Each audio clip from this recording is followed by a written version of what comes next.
मजीदुल्लाह खान फ़रत, सदर मजलिस बचाओ तहरीक,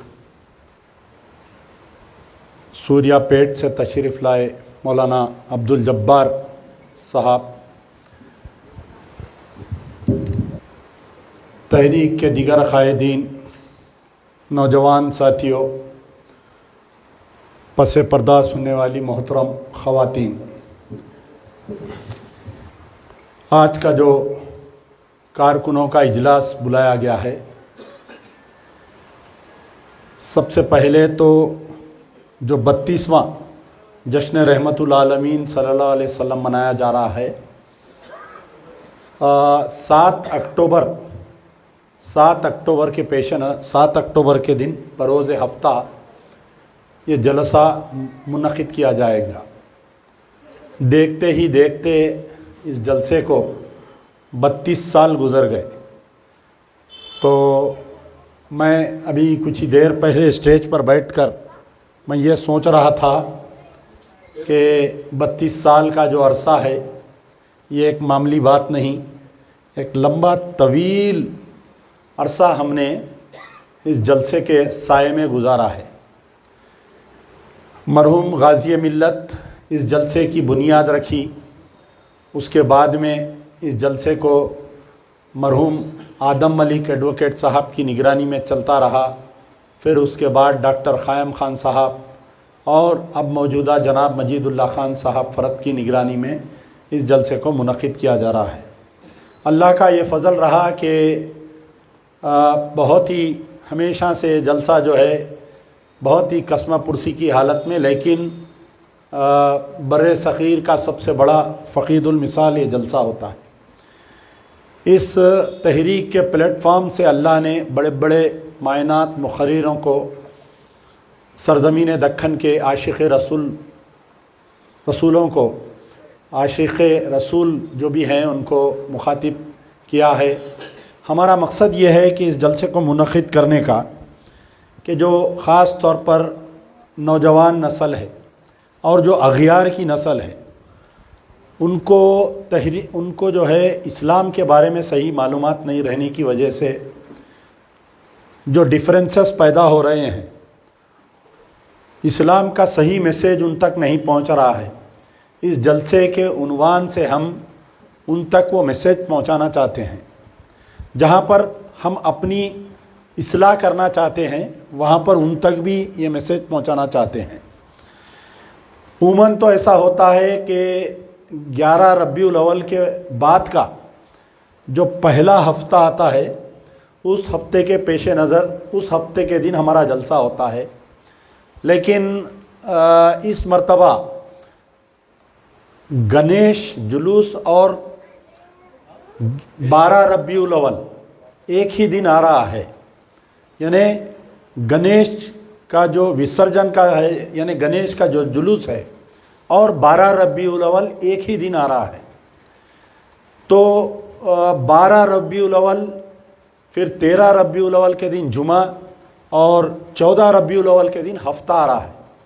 तो देखना होना तो ये चाहिए था कि हमारा जलसा उस हफ्ते को हो रहा था, लेकिन हम एक हफ्ता आगे बढ़ाकर मिलादुन नबी का जलसा कर रहे हैं जो 32वां जलसा है। क्योंकि इलेक्शन के पेश नज़र तेलंगाना में कुछ फ़िरक़ा परस्त ताकतें ये चाह रहे हैं कि तेलंगाना का माहौल ख़राब करें, हिंदू मुस्लिम फ़िसाद फैलाएं। क्योंकि पिछले 10-12 साल से जो तेलंगाना में सुकून है उस सुकून को बिगाड़ने के लिए कुछ फ़िरक़ा परस्त अनासिर बिल्कुल ही तौर पर तैयार बैठे हुए हैं। और हो सकता है कि 11, 12, 13 रबीउल अव्वल के दिन ये लोग कोशिश करेंगे। तो सबसे पहले तो इस इजलास से मैं अल्लाह ताला से ये दुआ करता हूँ कि अल्लाह ताला ख़ास तौर पर पूरे हिंदुस्तान में, क्योंकि आए दिन आप देख रहे हैं कि पूरे गली गली कूचों में मुसलमानों पर नित नए तरीक़ों से जुल्म किया जा रहा है। कहीं ज़बान के नाम पर, कहीं कपड़े के नाम पर, कहीं गोश्त के नाम पर, कहीं लव जिहाद के नाम पर। तो हो सकता है कि इस 11 रबीउल अव्वल या 12 रबीउल अव्वल को ये गणेश विसर्जन का मौका उठाते हुए गरीब मुसलमानों पर जुल्म होगा। हमारा मुतालबा है ख़ास तौर पर director general of police, chief minister के चंद्रशेखर राव साहब और डायरेक्टर जनरल ऑफ पुलिस से कि 11 रबीउल अव्वल, 12 रबीउल अव्वल, 13 रबीउल अव्वल, मैं 13 की भी बात इसलिए कर रहा हूँ कि पिछले 2-3 साल पहले जो है गणेश विसर्जन से वापस आते वक्त भी शरपसंदी की गई थी। तो इस साल ऐसा कुछ नहीं होना है। मजलिस बचाओ तहरीक एडमिनिस्ट्रेशन का साथ देने के लिए तैयार है, क्योंकि हम ये मानते हैं कि जब भी फिसाद होता है तो गरीब मर जाता है, फिर उसको संभलने के लिए सालों लगते हैं। हालिया लॉकडाउन में आप देखें तो पता चलेगा कि लॉकडाउन के बाद से अभी तक भी कई गरीब का घर नहीं सुधरा है। मेरे पास जब प्रजा दरबार में लोग आते हैं तो आज भी कहते हैं कि साहब हम लॉकडाउन से हमारी कमर टूट गई है। तो हम नहीं चाहते हैं कि ये 11, 12 और 13 रबीउल अव्वल के दिन कुछ ऐसा नाखुशगवार वाक़या पेश आए। पुलिस की ये जिम्मेदारी है। Police commissioner of police Hyderabad, Cyberabad, Rachakonda, director general of police, intelligence department से हमारी गुजारिश है कि आप जो है ये फेस्टिवल के दिनों में, ये 11 रबीउल अव्वल के दिनों में सख्ती से नज़र रखें उन शरपसंद अनासिर पर, उन फ़िरका परस्त अनासिर पर, क्योंकि आए दिन बीजेपी के लीडर्स के कुछ ऐसे बयानात आ रहे हैं, छोटी छोटी सर की बातों पर बयानात दे रहे हैं। तो हम नहीं चाहते कि कोई ऐसा वाक़या पेश आए ताकि उस गरीब मुसलमान का नुकसान हो। ख़ास तौर पर जो अज़लाओं में पिछले 3-4 रबीउल अव्वल से, जैसा भैंसे में हो रहा है, निर्मल में हुआ है, निज़ामबाद में हुआ है, तो इन अज़लाओं की भी पुलिस के आला ओहदेदारों से हमारी गुजारिश है कि आप भी सख्ती करें और चीफ मिनिस्टर साहब जो भी डिस्ट्रिक्ट में ऐसा कोई वाक़या पेश आएगा उस डिस्ट्रिक्ट का सुपरिटेंडेंट ऑफ पुलिस या उस शहर का कमिश्नर इस गड़बड़ के लिए ज़िम्मेदार करार देना चाहिए, उसको पनिशमेंट देना चाहिए अगर होगा तो ये हमारा मुतालबा है। और ख़ास तौर पर जो लोग मेरे अपने नौजवानों से भी मेरी गुजारिश है कि अगर कोई शरपसंदी करेगा तो आप सब्र करें और इस शहर के माहौल को बिगड़ने से बचाना हमारी भी जिम्मेदारी है, हमारे नौजवानों की जिम्मेदारी है, हमारे बुज़ुर्गों की जिम्मेदारी। तो ये चंद अल्फाज थे कि इस इजलास से मैं आप लोगों से अपील कर रहा हूँ, तमाम तहरीक के कारकुनों, ये 3 दिन आप लोग भी चौकन्ना रहें। कहीं पर भी कोई भी किस्म का अगर शरपसंदी करने की कोशिश करेंगा तो आप इमीडिएट मुझे इत्तला करिए, हम जो है पुलिस के आला ओहदेदारों को इत्तला करेंगे, उस माहौल को बिगाड़ने से हम बचाएंगे। क्योंकि तहरीक के तमाम ज़िम्मेदार फॉलोअर्स जो है वो गाज़ी मिल्लत अलहाज मोहम्मद अमानुल्लाह खान साहब को मानने वाले हैं। वो कभी नहीं चाहते थे कि शहर का अमन बिगड़े। अगर आप लोग सच्चे आशिक है रसूल है, आप लोग सच्चे अमानुल्लाह खान साहब के फॉलोअर्स है, तो ये आप लोगों की भी जिम्मेदारी है कि शहर के माहौल को बरकरार रखें। अब रही बात, आने वाला इंतखाबात है तेलंगाना में, तो तहरीक कोशिश कर रही है कि आने वाले जो तेलंगाना के इंतखाबात है, ये तेलंगाना के इंतखाबात में इंशाअल्लाह अज़ीज़ तहरीक बन के, यानी 92 से लेकर अभी तक सबसे ज़्यादा सीट इस मरतबा हम लड़ने की कोशिश कर रहे हैं। क्योंकि आप देखें तो पता चलेगा कि तेलंगाना की जो हालात है पूरी, तेलंगाना का मुसलमान, ख़ास तौर पर तेलंगाना का दलित, तेलंगाना का जो BC SC ST तबका है, वो जहाँ पर TRS से नाराज़ है वो कांग्रेस से भी नाराज़ है। तो आज देखें तो आपको पता चलेगा कि पिछले 8 साल का अगर आप TRS की दौर निकाल कर देखें तो कहीं ना कहीं मुसलमानों के साथ दिलाज़री की गई, जो वादे किए गए मुसलमानों के साथ, 12% रिजर्वेशन का वादा किया गया, वो वादा मुकम्मिल नहीं हुआ। वक्फ बोर्ड कमिश्नरेट का वादा किया गया, वो वादा मुकम्मिल नहीं हुआ। 4%, 12% दूर की बात है, हमारा 4% घट के 3% हो गया। तकरीबन 120 इंजीनियरिंग कॉलेजेस जो फीस रीइंबर्समेंट स्कीम नहीं आने की तरफ से अक़लियतों के इंजीनियरिंग कॉलेजेस बंद हो गए। हमारे बच्चे पढ़ने से महरूम हो गए, इंजीनियर बनने से महरूम हो गए। वक्फ की जायदादों की तबाही अगर आप देखेंगे, कमिश्नरेट का वादा किया गया था, लेकिन पिछले 7 साल से वक्फ बोर्ड का रिकॉर्ड रूम लाख है। हाई कोर्ट आखिरी में मुसलमानों को मजबूर होकर हाई कोर्ट का दरवाज़ा खटखटाना पड़ा। हाई कोर्ट ने ऑर्डर दिया कि 1 हफ्ते के अंदर वक्फ बोर्ड का रिकॉर्ड रूम का दरवाज़ा खोले। लोग इस बात को नहीं समझ रहे हैं कि वक्फ बोर्ड के जो रिकॉर्ड रूम को लाक डालने से मुसलमानों का क्या नुकसान हुआ।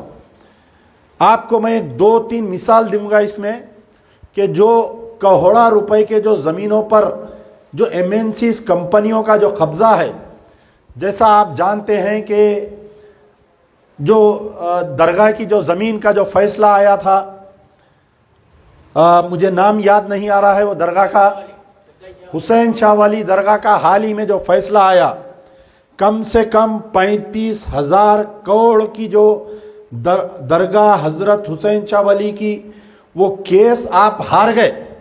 आपके वकील वक्फ बोर्ड के वकला जाकर अदालत में आपके मौक़ूफ़ को नहीं रख सके, इसलिए कि आपका वक्फ बोर्ड का रिकॉर्ड रूम लॉक था। तो मैं एक मिसाल दिया कि वक्फ बोर्ड के रिकॉर्ड रूम को लॉक करने से मुसलमान 35,000 करोड़ की ज़मीन हम खो दिए।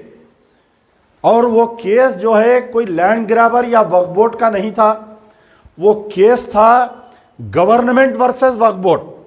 आपकी ज़मीन, आपके आबाजात की ज़मीन, 35,000 करोड़ की ज़मीन, तकरीबन मैं समझता हूँ कि करीब 50-60 एकड़ कुछ ज़मीन है, वो ज़मीन का केस आप लोग हार गए। ये एक छोटी सी मिसाल है। ऐसे तकरीबन ये 5 साल में 15 से 20 बड़े बड़े केसेस वक्फ बोर्ड हार गया।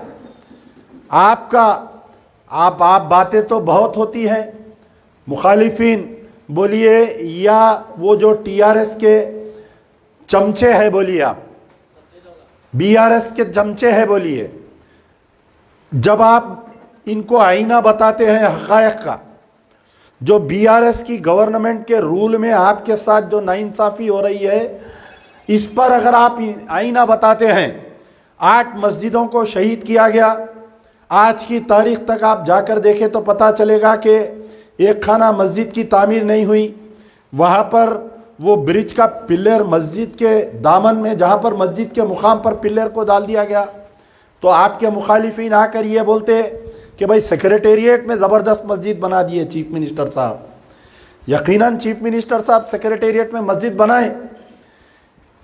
उस दिन मीटिंग में, दारुस्सलाम में मीटिंग में असदुद्दीन ओवैसी साहब से एक सवाल किया गया।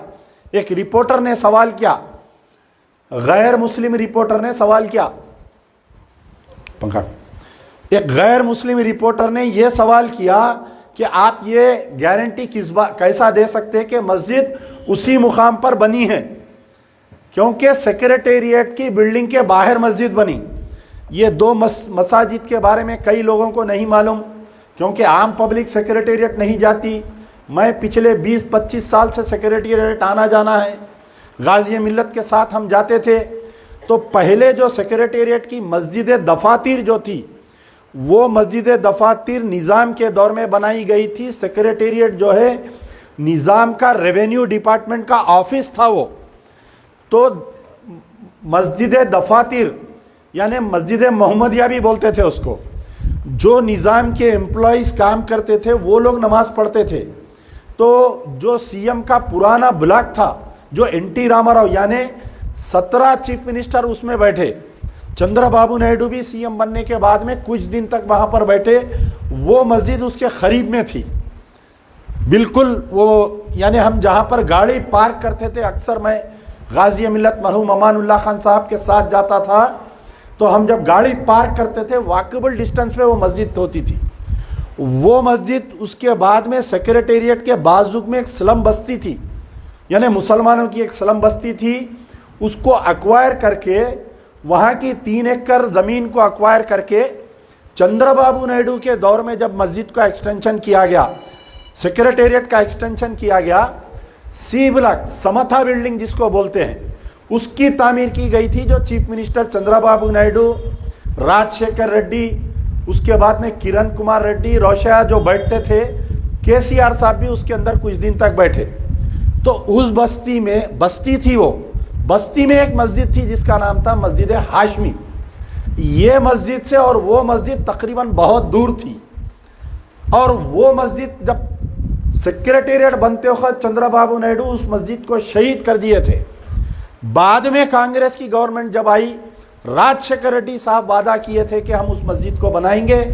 जिस दिन राजशेखर रेड्डी पहले दिन जब सेक्रेटेरिएट गए थे एज ए चीफ मिनिस्टर, उस दिन उसकी बुनियाद पड़ी थी और बेहतरीन खूबसूरत मस्जिद बनाई गई थी। ये मस्जिद जो है मस्जिद दफातिर, उसका मुरब्बा था तकरीबन 270 स्क्वायर यार्ड, जो दर्जा औकाफ वक्फ की ज़मीन थी, वो कोई गवर्नमेंट लैंड नहीं थी, और वो मस्जिद तकरीबन 300 से ऊपर थी, और ये मसाजिद से वो मस्जिद बहुत दूर थी। अब लाकर वो दोनों मसाजिद को मिला दिए, सेक्रेटेरिएट के बाहर बना दिए, और आपको एक ये बोलने लगा दिए। तो आप देखिए, गौर करिए कि असदुद्दीन ओवैसी साहब जो जवाब दिए, रिपोर्टर ये पूछ रहा है कि आप कैसा 100% गारंटी दे सकते। आप बोले कि बाबरी मस्जिद उसी मुकाम पर होना, बाबरी मस्जिद के ताल्लुक से आपका ये स्टैंड है कि मस्जिद उसी मुकाम पर होना, और सेक्रेटेरिएट की मस्जिद उसी मुकाम पर नहीं है, आप क्यों खामोश बैठ रहे हैं? तो असदुद्दीन ओवैसी जो है बहुत ही एक चालाक आदमी जैसा बयान देता वैसा बयान दिए। एक बुजुर्ग मुफ्ती आपके बाजुक बैठे हुए हैं, उनको बताकर ये बोल रहे हैं कि जब इतनी बड़ी शख्सियत मेरे बाजुक बैठी हुई, उन्होंने एतराज़ नहीं कर रही, तो आप कैसा एतराज़ करते बोल के रिपोर्टर को पूछ रहे हैं। आप बताइए, जो बुजुर्ग शख्सियत बाजुक बैठे हुए थे, क्या उन्होंने रोज़ सेक्रेटेरिएट आते जाते? क्या उनको मालूम है कि बाजुक बाजुक मस्जिद नहीं थी, दूर मस्जिद थी? तो किस कदर कौम को आईना दिखाया जा रहा है। आप जब बोले कि भाई 8 मसाजिद शहीद कर दिए, हम सेक्रेटेरिएट की मस्जिद बना दे रही। आप जब बोल रहे हैं कि भाई वक्फ बोर्ड की आपकी ज़मीन 35,000 करोड़ की ज़मीन का आप केस हार गए, आपको शादी मुबारक में आपको 1 लाख रुपए मिल रही, आपको 1 लाख रुपए लोन मिल रहा, यानी किस कदर काउंटर किया जा रहा है। आप ये गौर करिए। आप अगर बोले कि भाई आलेर एनकाउंटर में 5 मुसलमानों को मार दिए, जो आर्मी गैरिसान में जो बच्चे के साथ जो बदफेली करके उसको मार दिया, उसका डाइंग डिक्लेरेशन है, आज की तारीख तक उसके साथ इंसाफ नहीं मिला। आप जब सवाल करेंगे कि भाई किशनबाग में जो पुलिस फायरिंग में 4 मासूम लोग मर गए थे, उसका आज तक कमीशन की रिपोर्ट टेबल नहीं की गई, उनके साथ इंसाफ नहीं मिला, तो फिर आपके मुखालिफिन ये बोलते आके, अरे भाई 8 साल से अमन है ना, कर्फ्यू नहीं हुआ ना, कर्फ्यू नहीं हुआ ना। अरे आज पूरा तबका पढ़ा लिखा है। पहले ज़माने में जो कर्फ्यू होती थी, जो फिसाद होते थे, वो एक अलग नवीयत थी। आज हिंदू भी पढ़ा हुआ है, मुसलमान भी पढ़ा लिखा है। आज के दौर में कोई हैदराबाद के आवाम नहीं चाह रही कि कोई फिसाद होना, इसलिए फिसाद नहीं हो रहा। अब इसका क्रेडिट भी आप अगर हुकूमत को देंगे तो फिर मैं नहीं समझ सकता। तो मैं आपको ये बतलाना चाह रहा हूँ कि किस कदर आवाम के जहनों को खेला जा रहा है मुसलमानों के। आज जो है 50 से ज़ायद ऐसे सीट है तेलंगाना के, 50 से ज़ायद ऐसे सीट है तेलंगाना के जो जहाँ पर, क्योंकि 3 पार्टी ट्रायंगुलर कंटेस्ट हो रहा तेलंगाना में, राव, रेड्डी, अन्ना, अप्पू, क्या क्या की नामा है उन लोगों के, ये सबका इलेक्शन हो रहा। तो जो मुसलमानों के वोट है 50 कॉन्स्टिट्यूंसी में, आज हमारा मौकूफ दूल्हे भाई का मौकूफ है, और हमारे दूल्हे भाई को कमज़ोर कर दे रही, लिख जाके अपने चिच्चा के कदमों में डाल दे रही। इनके चिच्चा बदलते रहते, पहले इनके चिच्चा पीवी नरसिम्हा राव थे, परसुम जो है इनके चिच्चा केसीआर बन गए, चिच्चा बदल रही। आप समझे ना मेरी बात को। एक ज़माना था कि पीवी नरसिम्हा राव के भतीजे थे और आज जो है केसीआर को चिच्चा बना लिए। तो किस कदर मुसलमानों के साथ गुमराही की जा रही है, आपका मौक़िफ़ क्या है? आज आप बादशाहगर के मौक़िफ़ में हैं। मुसलमान जिसको वोट दिया, जो भी कॉन्स्टिट्यूंसी में 5000 मुसलमान वोट जिसको मिले उन्हें सिकंदर। अगर मुसलमान कांग्रेस को वोट दिए तो कांग्रेस का एमएलए जीतता। अगर मुसलमान टीआरएस के कल के दिन, कल सुबह में निज़ामबाद में, मैं और 2 इंसिडेंट आपको सुनाता हूँ। रिसेंटली जो है मख्ते की एक मस्जिद से एक बेचारे इमाम साहब खैरताबाद के एमएलए को ललकारे कि ख़ब्रस्तान की ज़मीन का जो वादा हुआ, जो ख़ब्रस्तान को ज़मीन देने का, वो कई लोगों को नहीं मालूम वो ज़मीन का क्या किस्सा है। 15 करोड़ की ज़मीन है वो। कितने की? 15 करोड़ की ज़मीन है वो। जो मुसलमानों के ख़ब्रस्तान की ज़मीन है वो आपको दे रहे नहीं। अब आप बताइए कि एक अदना आदमी इमाम, आज उसके ऊपर इतना प्रेशर है बेचारे पे, बयान बदलो बोलकर आपके ही लोगों को, मुसलमानों को लाके उसके सामने ठहरा दे रही। कोई ख़ब्रस्तान बचाओ तहरीक बोल के आ जा रहा, कोई कुछ बोल के आ जा रहा, कोई मुस्लिम एक्शन कमेटी बोल के आ जा रहा। वो बेचारे जो है बयान दिए जब अपने जुमे का खुतबा सुना रहे थे कि खुतबे का मायने क्या है कि हालात पे बयान करो, ये नहीं है कि रट्टा मार लेके आ जाओ। जो दारुसलाम से निकल रहा वो बयान करो, जो सीएम केसीआर बोल रहा वो बयान करो। यहाँ कोई बादशाहत नहीं है, जमहूरियत है। तो जो इमाम, जो भी मौज़न या जो भी इंसान जो खुतबा बोलता है जुमे का, उसकी खतीब, उसकी जिम्मेदारी होती है कि हालात भी बयान करना, उन्हें मुसलमानों को राह बताना जीने का। तो वो बेचारे बोले कि वो एमएलए को हम वोट नहीं देंगे अगर वो ख़ब्रस्तान नहीं मिलेगा। तो आपकी कितनी ताकत है मैं ये बतलाना चाह रहा हूँ, गौर से सुनिए। जैसा ही वो स्टेटमेंट वायरल हुआ, एमएलए साहब का पैंट गीला हो गया। 5 साल तक खैरताबाद एमएलए मुसलमानों को नहीं पूछे, अचानक रातें रात नींद में से उठ के एक वीडियो वायरल करे कि वक्फ बोर्ड चेयरमैन से और एमआरओ से, तहसीलदार से बात कर रही, कल हम जो है जॉइंट इंस्पेक्शन कर लेंगे, परसों ख़ब्रस्तान हैंडओवर कर देंगे बोल के भी 15 दिन हो गया। 2 जुमे चले गए। मैं जिस वक्त वो बेचारे इमाम साहब बयान दिए, मैं परेशान हो गया। मैं बोला कि 15 करोड़ की ज़मीन के लिए एक शख्स उठ के ठहर गया, ये आपकी ताकत है। अब इसका रद्द और एक क्या हुआ, कल निज़ामबाद में पूरे उलमा, मशाइखीन, मुफ्तियान कराम, बड़े बड़े मुसलमानों के जो यानी काबिल क़दर है, पूरे 3-4 डिस्ट्रिक्ट के पूरे निज़ामबाद में जमा होकर पूरे मिलके निज़ामबाद में अगर जो भी पार्टी मुसलमान को टिकट देगी हम एनमास उसको वोट देंगे। ये कभी पहले ऐसा नहीं हुआ। हमारे तेलंगाना के मुसलमान ऐसा एक जगह होकर ऐसे फैसले नहीं करे। अब ये निज़ामबाद में कल फैसला किया गया। कल मैं पूरा वो वीडियो देखा, पूरे बड़े बड़े शख्सियतें बैठे हुए, निज़ामबाद की ऐसी खद्दावर शख्सियतें बैठी हुई है वो मीटिंग में जो कभी किसी सियासी मामले में अमल दखल नहीं करते। लेकिन कल जो है एक शादी खाने में मीटिंग हुई, तकरीबन 500-600 लोग थे। सूर्यापेट में कुछ दिन पहले मीटिंग हुई, बड़ा मजमा आया मुसलमानों का, 10,000 जमीयतुल उलमा के बैनर पे। तो आज जो है तेलंगाना का मुसलमान जाग गया है। अगर केसीआर साहब की ये गलतफहमी है कि मैं 1 लाख रुपए लोन दे रहा हूँ, 8 साल से नहीं दिए, अब भीख का चिप्पा हाथ में दे रहा हूँ मुसलमानों के, मैं रिजर्वेशन नहीं दिया, मैं वक्फ बोर्ड के जायदादों को 35,000 करोड़ की ज़मीन खा गया और मुसलमानों को 1 लाख दे दूंगा तो वोट देंगे। मोहतरम केसीआर साहब, आप जो है ये अपनी गलतफहमी को दूर कर लीजिए। अब कुछ गलतफहमी इनको भी है। हमारे रेवंत रेड्डी साहब जो है पार्लियामेंट में तकरीर करे बेचारे, कुछ दिन पहले पार्लियामेंट में तकरीर करके ये बोल रहे हैं कि मैं कांग्रेस के जो आला, यानी अब जो यहाँ पर general secretary AICC in charge Telangana है, उनसे जब मुलाकात हुई मेरी कुछ दिन पहले, कई लोग बोल रहे थे कि भाई कांग्रेस के कायदीन आप लोगों से मिलना चाह रहे हैं, आप लोगों से मिलना चाह रहे हैं। मैं एहतियात करता हूँ ऐसा लोगों से मिलने का, कहीं जाना, दरबारों में पेश होना। अपन छोटे मोटे आदमी हैं, क्यों जाना भाई किसी के पास। बहरहाल एक दावत में मुलाकात हुई तो वो बोले कि भाई पूरा हम लोग जो है मोदी को अगर हराना है तो कांग्रेस को तेलंगाना में वोट देना है। मैं उनको पूछा कि मोहतरम 5 पॉइंट ऐसे बताइए कि तेलंगाना का मुसलमान कांग्रेस को क्यों वोट देना चाहिए। 5 पॉइंट बताइए आप कि हमारे मस्जिदां शहीद हो गए, कभी गांधी भवन से आवाज़ नहीं आई। हमारे मुसलमानों का इनकाउंटर हो गया, कभी गांधी भवन से आवाज़ नहीं आई। हमको लोन नहीं मिला, SC ST BC के लिए आप एहतजाज करें। मामूली सी एक होमगार्ड, कोई दलित का होमगार्ड मर गया, आप स्पॉट पे जाके 2 लाख रुपए दिए।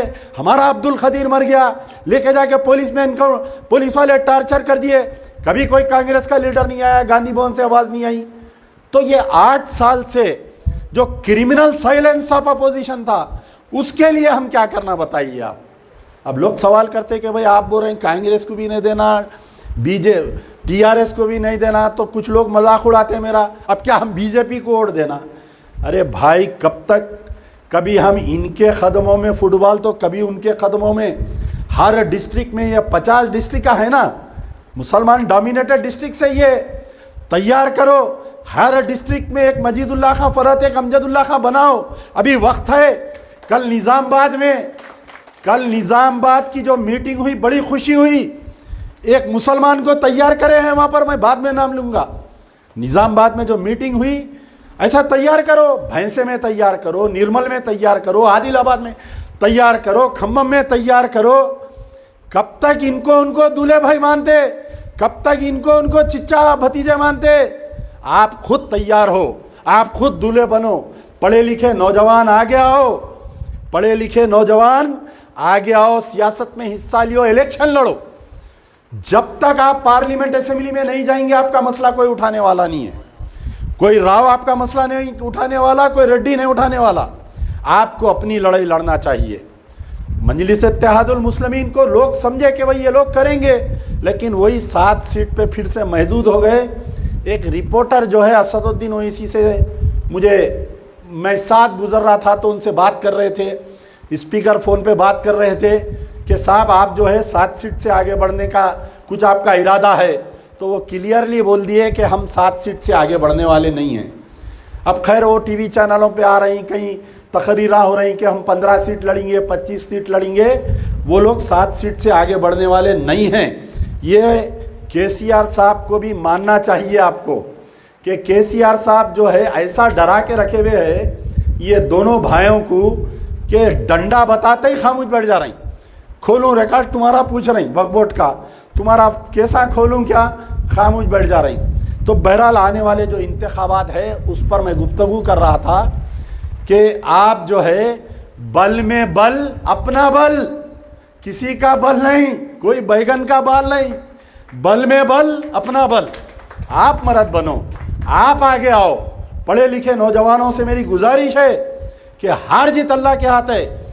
डिवीजन ऑफ मेजॉरिटी वोट में आप MLA बन सकते हैं। 50 डिस्ट्रिक्ट बता रहा हूं मैं, 1 नहीं 2 नहीं, अगर 10 भी अगर मुसलमान MLA असेंबली में चले गए तो ना KCR की चलेंगी ना रेवंत रेड्डी की चलेंगी।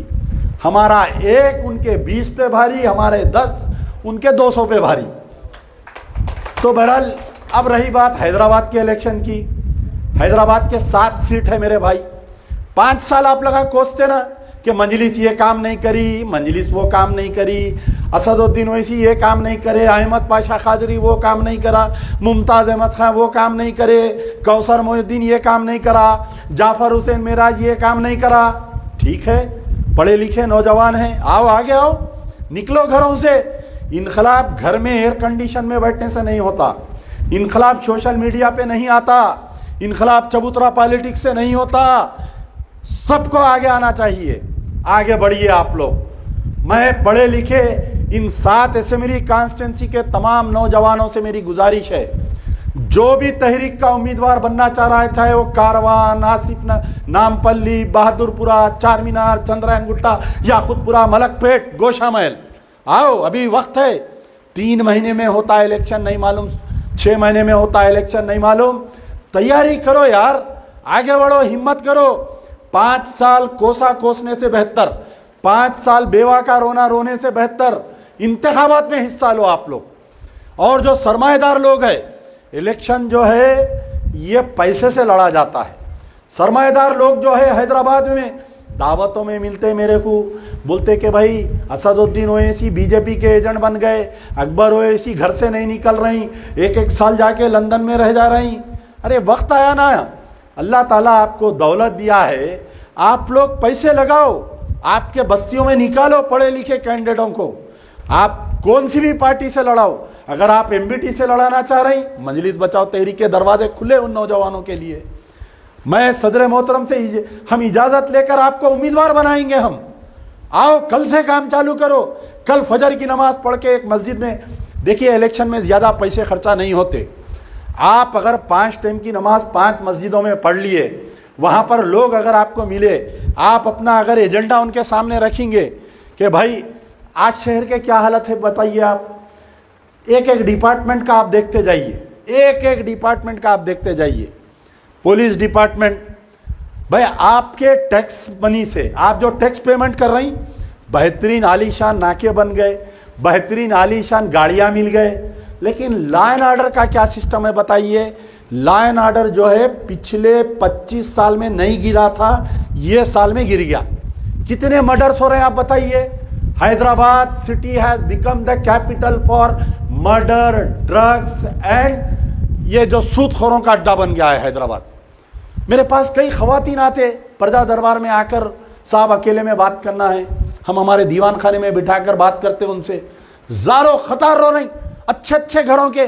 बच्ची की शादी थी, मैं किसी महल्ले में सूदखार से पैसे ली साहब, 1 लाख रुपए ली, हर महीना 8,000 रुपये बन रही हूँ, 3 साल से पैसे बन रही हूँ, जब तक वो 1 लाख रुपए ले जाकर नहीं देती मैं वो 8,000 रुपये बनना है। परसों ईदी बाजार से 2 अम्मा बेटी आए, 3 साल से पैसे बन रही, कहते 8,000 और 5,000, लेकिन वो पैसे फिट रहे नहीं।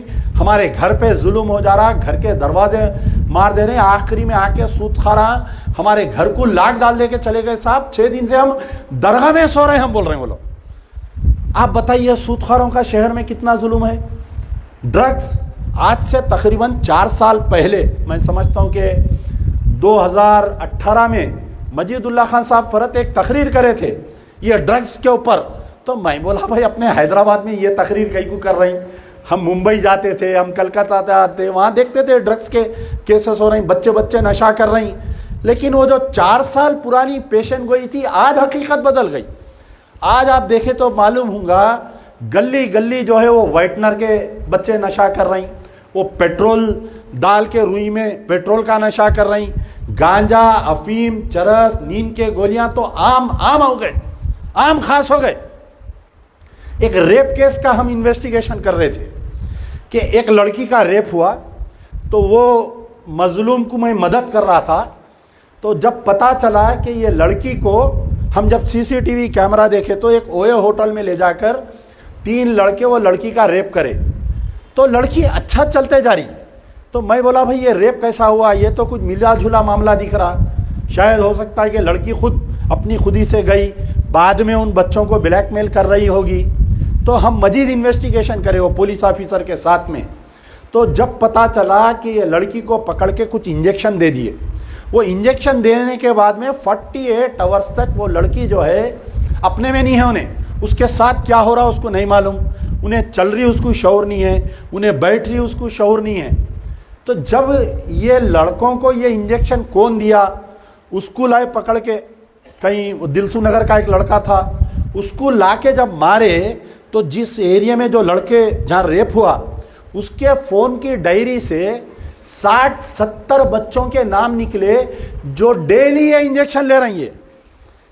मैं हैरत करा, इंस्पेक्टर ऑफ पुलिस मेरे को जब बताए कि साहब ये एरिया में इन्हें डेली 60-70 इंजेक्शन डेली सप्लाई कर रहा है इन्हें, तो मैं हैरत करा। तो पुलिस वाले बोले कि साहब अपन लोगों को बुला के काउंसलिंग करेंगे, रोज़ एक एक माँ बाप को, उनके कॉन्टैक्ट्स को हम घरों पे जवानों को भिजा के बुला के घर यानी पुलिस स्टेशन से बाहर बिठा के उनकी काउंसलिंग करे और उनको बताए कि देखिए आपका लड़का ये इंजेक्शन ले रहा रोज़।